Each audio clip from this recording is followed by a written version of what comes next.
तो good morning दोस्तों, कैसे हैं आप सब। मैं भी बहुत बढ़िया, उम्मीद करता हूँ कि आप लोग भी बहुत अच्छे होंगे। तो आज हम बात करेंगे पार्ट 2 की, उस कहानी के पार्ट 2 की।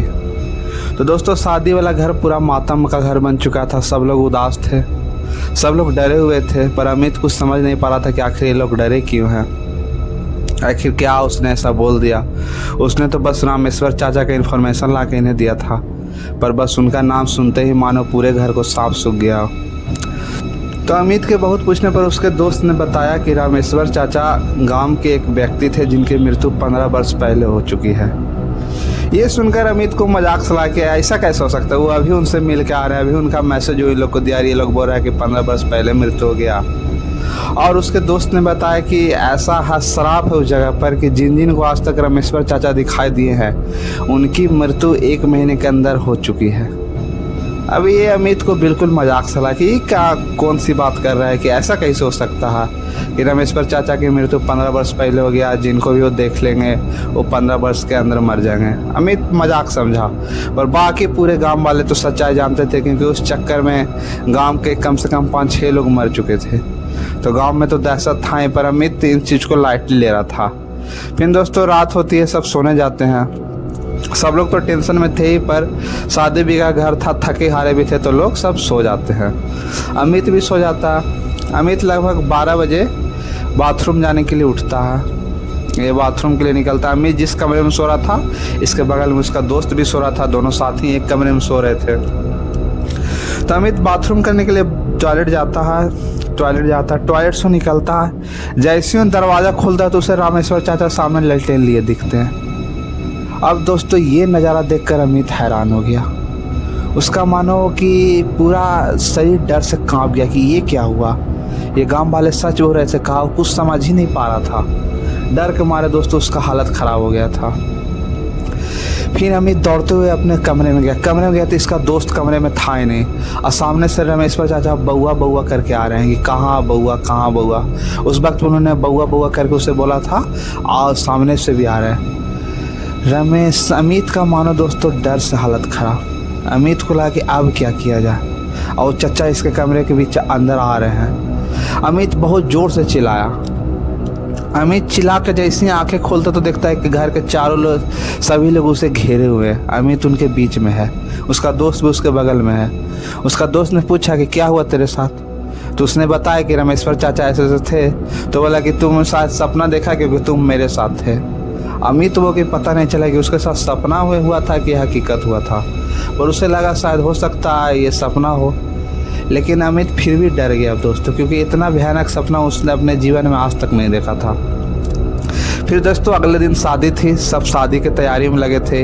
इधर अमित का तो टेंशन था ही, लेकिन फिर भी शादी भी था, तो लोग शादी पर भी ध्यान दे रहे थे। तो रात में बारात आती है, सब लोग बारात के स्वागत में जाते हैं, अमित भी दोस्तों।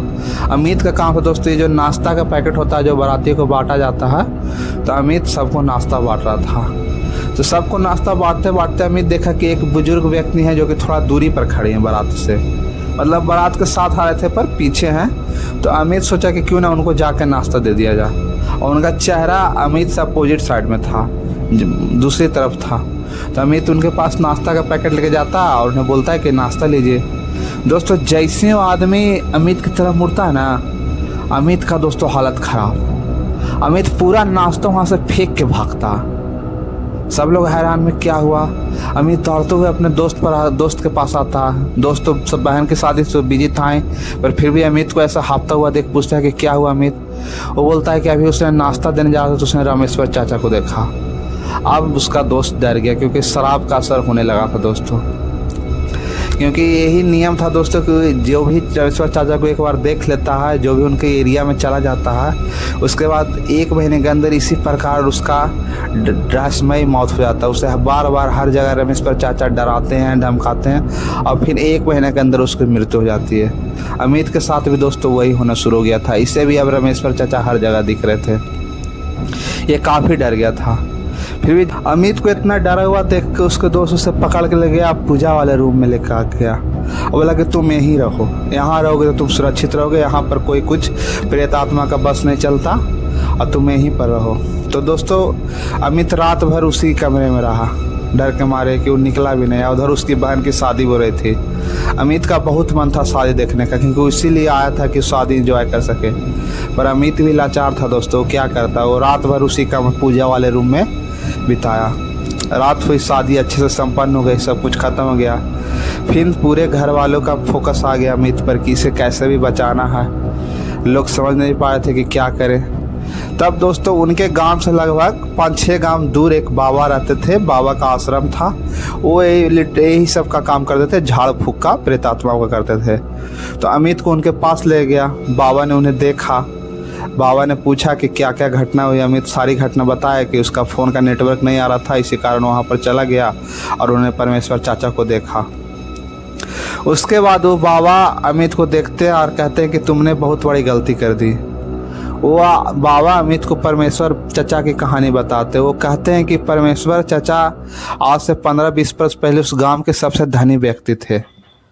सबसे ज़्यादा ज़मीन उन्हीं के पास था, लेकिन उनका कोई संतान नहीं था, कोई उनका वंशज बढ़ने वाला नहीं था। उनकी पत्नी की मृत्यु भी बहुत पहले ही हो चुकी थी, तो परिवार अकेले रहते थे।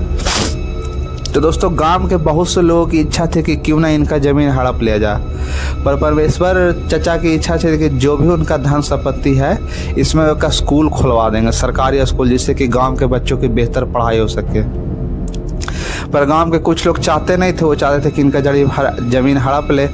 तो उन्होंने कुछ साजिश करके परमेश्वर चाचा को जहर दे दिया था दोस्तों। और वो जहर खा के परमेश्वर चाचा की बहुत ही दर्दनाक मृत्यु थी, बहुत ही तड़प तड़प के मरे थे। कहा जाता है दोस्तों कि उनकी मृत्यु के बाद जो लोग उनको जहर दिए थे वो लोग उनके ज़मीन पर कब्जा करने जाते हैं, उनके मकान पर कब्जा करने जाते हैं। पर दोस्तों उनका मृत्यु 1 महीने के अंदर वो सारे लोग मारे गए।